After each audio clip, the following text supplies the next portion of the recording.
Valky has gotten a little bit of a bad rap from people, including myself, for not being the most wildly useful lord. I'm here to somewhat correct that. Definitely, Valkia can be very good if you use her in the correct way. I don't normally feature games on this particular Domination map, Silver Spire, but today we are going to be taking a look at a replay from Polky 1222, and yeah, it's Khorne against Lizardmen. We've got Valkia leading the way here. A couple of Marauders of Khorne, Warriors of Khorne also up front. Two Marauders, 2 Warriors.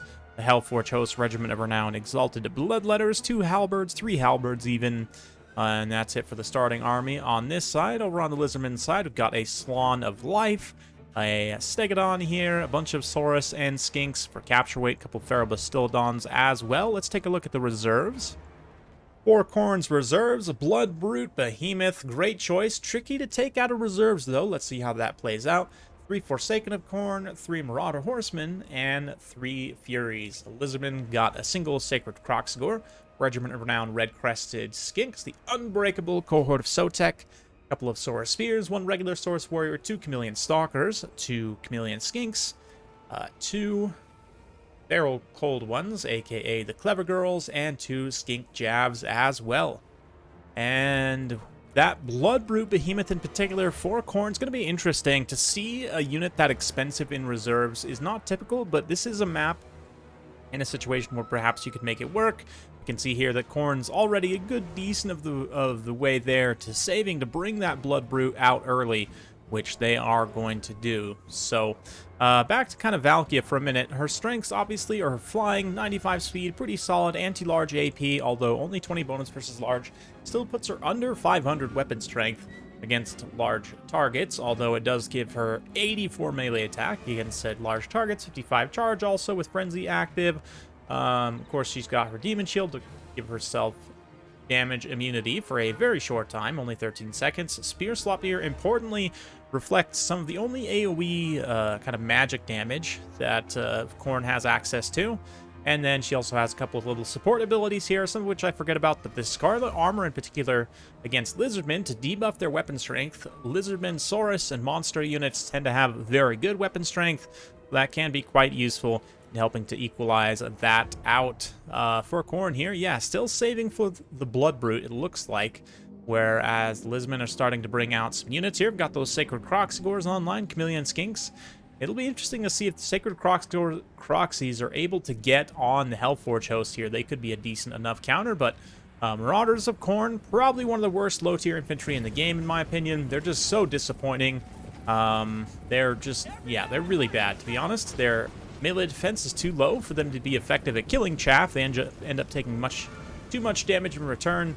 The extra, what do they get? Plus 10 armor or whatever over regular Marauders doesn't really help much either.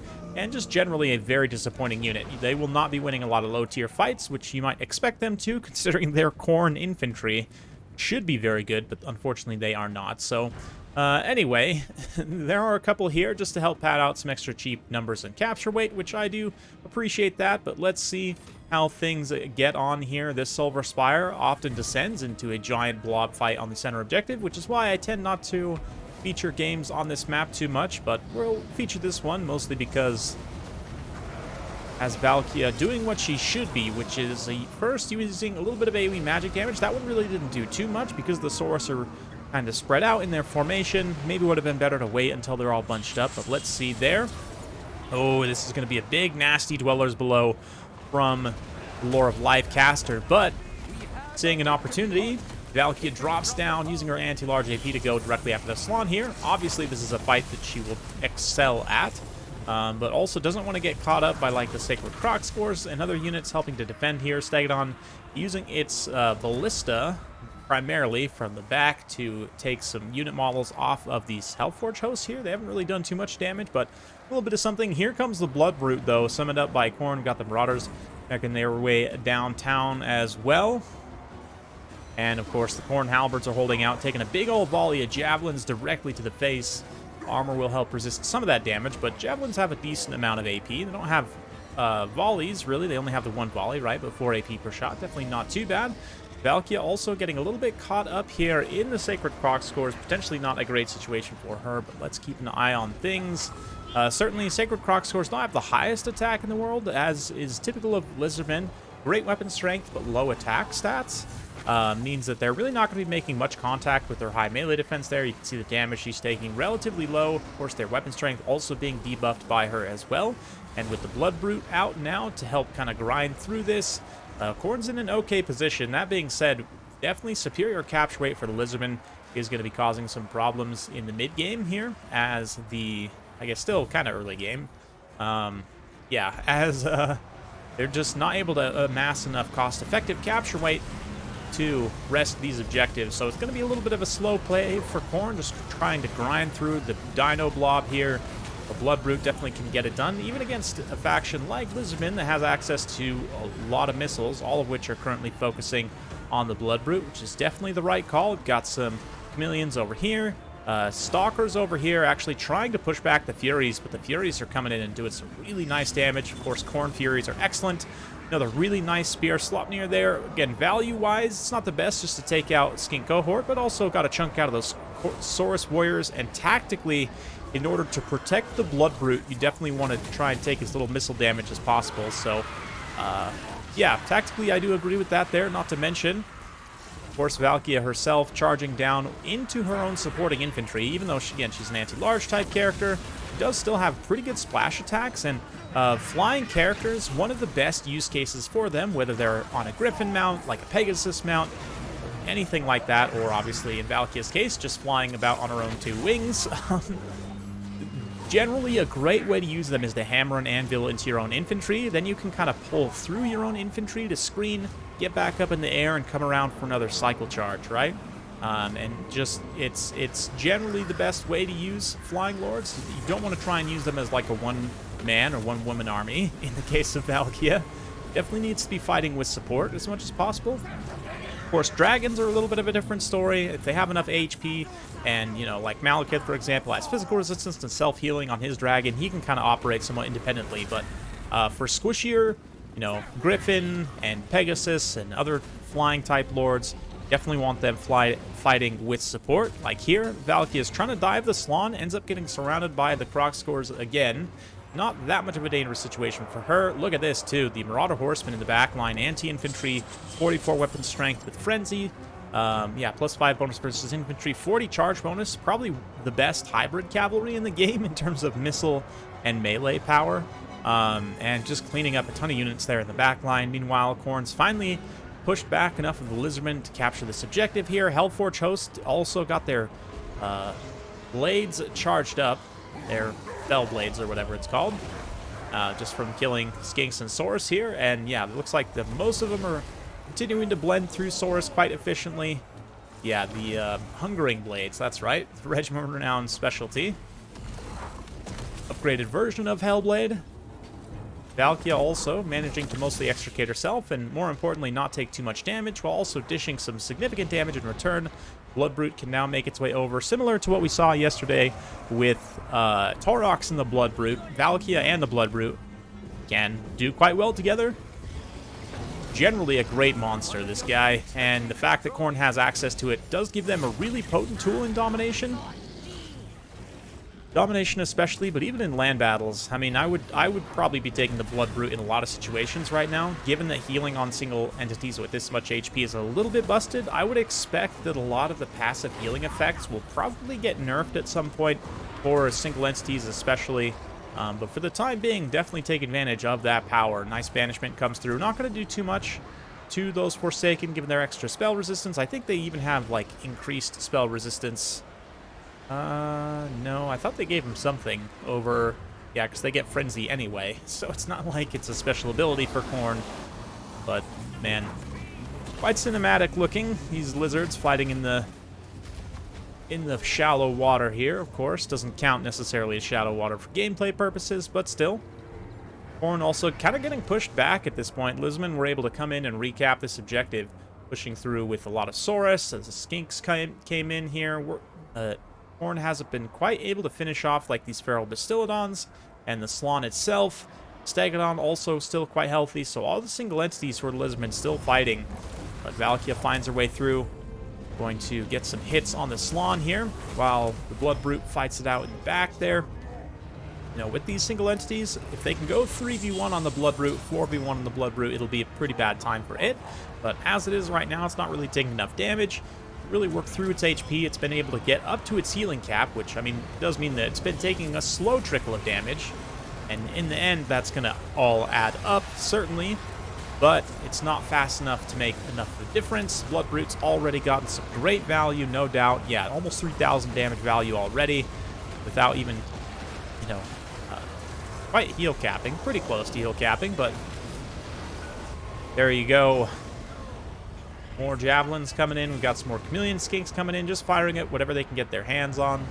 Khorne Furies will make a great target for them, as will these Marauder Horsemen, but smart usage here by the Khorne player to get a nice little rear charge here, helps support. Again, Valkia and the Bloodroot not completely leave them out to dry. The Sora Spears won't be getting their bonus versus large versus Valkia, because of course she counts as infantry size, so she doesn't really need to worry too much about getting surrounded by them also. And yeah, Bloodroot finally actually taking some significant HP damage, as it is now heal capped, but it's had so much fire poured into it from javelins and chameleons and all sorts of other things, just been soaking up so much value that it's allowed Khorne to stay in this fight. We got some more Furies rushing in here, hopefully to rear charge this blob. If Valkia had saved one spear, Slopnir now would be an excellent time to use it on this blob. You could cleave through, I don't know the best angle, probably just straight out this way, and just clear those units out real quick, or likewise use it on these Sora Spears, but Bloodroot's going to try and pull back there, as it's getting a little bit uncomfortable in terms of leadership. If it can get a charge of this Stegodon and finish it off, that would be a great way to send it, because it's going to be tough to keep this thing operational for much longer for the Khorne player, but still, all that means that it has tanked the damage that otherwise might have gone to Valkia. Valkia is definitely a smaller target. She's going to take less damage from the missiles due to the armor as well, but just way lower HP overall and no access to self-healing. Does mean that it's good for the Bloodroot to tank that damage as much as possible up to a certain point, and then Valkia can come in and clean up again with the supporting infantry, Marauders, and Forsaken of Khorne doing quite well there. Marauder Horsemen also coming through. Yeah, I should specify, the Marauder Infantry is terrible. The Marauder Horsemen are like the best in class, so kind of shows you the duality of Khorne. Very interesting. Their infantry is arguably not nearly as good as it should be, just not cost-effective, certainly. But their other supporting units are all quite good. Bloodroot also, sadly, better than a Bloodthirster, but certainly more useful in terms of domination, being able to provide capture weight, and here gets some extra pressure right before it kicks the can, helping to take out some more of these Sora Spears and whatnot. Khorne masses enough capture weight here with the mass of Horsemen now, with Forsaken supporting. They're able to get this objective, and will it be enough in time? Lizardmen look like they're starting to pull back to just defend their home objective at this point. We'll see. It's going to be pretty close. If Khorne's able to hold on to this the whole time, they might be able to squeak out a win here, but I would need to actually calculate. I'm not, don't remember exactly the formulation for, is it still the same? Might still be the same, actually, but Bloodroot going down there to a nasty volley of javelins. Valkia, though, uses her shield to resist any missile fire and finishes off that Bastiladon, so it can't come back. So now, checking back in, I mean, we've got a down Bastiladon here. The Slon seems to be off the field. I don't see his chair sitting around here anywhere. I'm sure one of you eagle-eyed viewers will spot it. Yeah, just all the monsters for Lizardmen have been dealt with at this point, all the big single entities, so Valkia's pretty much done her job, and now can just focus on supporting her ground troops and infantry engagements. More Marauder Horsemen coming through, throwing their flaming axes. Oh yeah, getting some nice damage into the side of those Saurus warriors. Interesting to see the flaming axes actually like make a little steam puff when they hit the water. I did not expect that level of detail. I'm gonna be honest with you, that's a really nice touch. Anyway, yeah, over here, these Marauder Horsemen doing a great job cleaning up Chameleon Stalkers. Not sure what this Dread Column of Sora Spears is trying to do. Maybe just come through and distract. Maybe a little bit of a misclick there, but Lizardmen definitely just taking this time to build up defenses on this objective. Again, I'm not sure and I don't know if the Lizardmen player knows 100% either. They probably believe that if they just hold this objective, they should win, but I'm not sure if that's the case. I guess we'll find out. It's going to be very close, but it's also imperative for Khorne to defend this high ground objective, and it's arguable that if the Lizardmen were just to push forward with all of these resources, they could maybe recapture the center objective and actually guarantee a win, but it's hard to say. Valkyria going to continue to chase these Saurus warriors as they get hit by throwing axes. Forsaken also continuing to pursue. I don't know, is the Saurus trying to, like, break through the blockade here and go, like, stand on Khorne's deployment zones so they can't redeploy more units? But then again, at the same time, not like the Lizardmen are pushing up and trying to actually capture this objective, which I do think they probably could. Anyway, another Feral Bastildon comes out, and we'll fast forward a little bit through this kind of late game situation as Lizardmen mostly just defend here. We got a nice little skirmish action between the javelins and skink javelins, the horsemen throwing axes. Clever Girl's also going to pursue and take some axes to the face. Oof. Brutal stuff. Brutal stuff. Not really a lot of HP on those Clever Girls, so they can definitely take damage quite easily. Looks like that Saurus maybe tried to go through all the way to this side objective. That's a odd play for sure. The Bloodforge hosts are going to reappear, or Hellforge hosts rather, are going to reappear and help those Forsaken to cut those units down, make sure they can't actually be effective there. And we'll continue to fast forward a little bit as we kind of wait it out. Lizardmen content to defend their one objective. They believe that's going to be enough to win them the game, but will it be? And will Khorne actually feel the need to attack this space and seize this objective? Does look like Khorne's going to give it an attempt. Valkyria comes through. She's going to take a lot of missile damage, tanking it out, pops that demon shield also straight down, jump into the cohort of Sotek. They're going to pop their own refuse to die, but it looks like it's all a ruse. Khorne's going to throw a sword from the sky there, nuke those high value-ish units, and certainly the cohort of Sotek being unbreakable, they will continue to fight there. They've still got 94 models online, each with like 1 HP. So Valkyria's about to get like 200 kills right now just by finishing the unit off there. Yeah, I'm going to keep her unit card up. Oh no, she actually routes. That's sad. That means, unfortunately, probably a lot of those cohort of Sotek are going to die to friendly fire. Yeah, man, look at those models drop every time the Chameleon Skinks shoot in. That is kind of hilarious. Hellforge hosts also making their way down onto the objective, but some sneaky Chameleon Skinks get through here. Try and take this objective. Isn't going to be enough in time, though. They're getting chased by Forsaken. Forsaken definitely fast enough. 46 speed versus 48 speed on the Stalkers. Might be able to catch these guys, or at least push them away and off of the objective. There's very little chance of Khorne actually breaking through this position, though, with especially with Valkyria offline. All the sort of magic damage gambits spent. They don't have any more kind of nasty tricks. Not that Khorne is known for their nasty tricks, but they do have a few.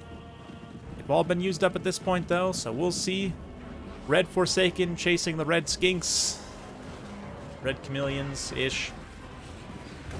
And Furies also rush in here. Fury's also going to jump down and try and rout off those Feral Cold Ones, but it's going to be close, guys. I mean, definitely Lizardmen suddenly threatening with a lot of mobile forces, and you see how they kind of just leave Khorne in the dust here, but it's not enough. Khorne's able to hold on for the win, and very, very close game. Every ticket definitely ends up mattering, and the captures were right at the right time for Khorne, so they didn't get too far behind and actually have to fully assault that final objective. For Lizardmen, you know, it's interesting. It's hard for me to say really on this map. The Dwellers is certainly a good call, but I might still go with Nakai here, just for the perfect Vigor blob on that center objective.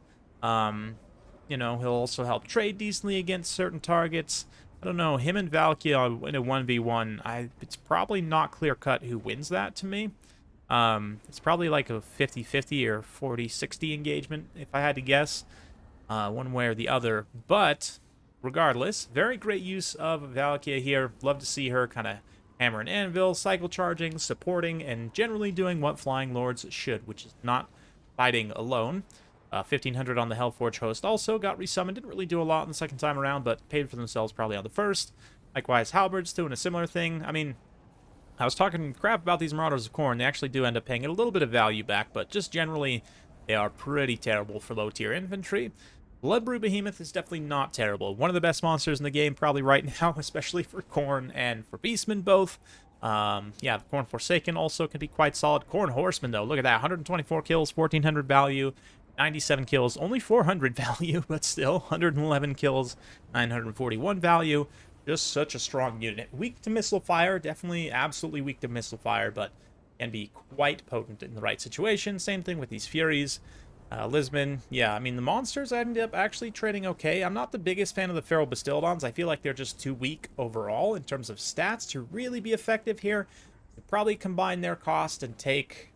even like a Quaddle might not be a bad idea for the AoE magic damage. Khorne's not going to take as much magic damage, but still, I mean, given they're primarily going to be an infantry-based force, especially on this map, you can definitely get some good value out of it. I don't know. Quaddle itself is a little bit awkward to try and use, so maybe you take something else more sensible. If you're going to take Nakai, you definitely need a caster, and the Oracle's a decent choice for that. I also would say Rev Crystal's probably a good idea in Domination for some additional healing to try and sustain units on the objective as much as possible. So, I don't know. I'm definitely not a Lizardman expert by any means. I need to play them quite a bit more in Domination to really kind of hammer out my opinion, but some solids here. I mean, obviously, Chameleon Skinks are going to return insane value, as you would expect, against certain targets, but not enough tactically to actually win at the end of the day. Maybe if Lizardmen had made a late push and actually captured that center objective, they could have taken home the win, but it's you know, that's why you play the games, right? So anyway, hopefully you guys enjoyed watching this one. If you do like this sort of content, be sure to like, subscribe, hit that bell notification. Every time I upload a new video, you'll be notified. Thanks again. See you next time.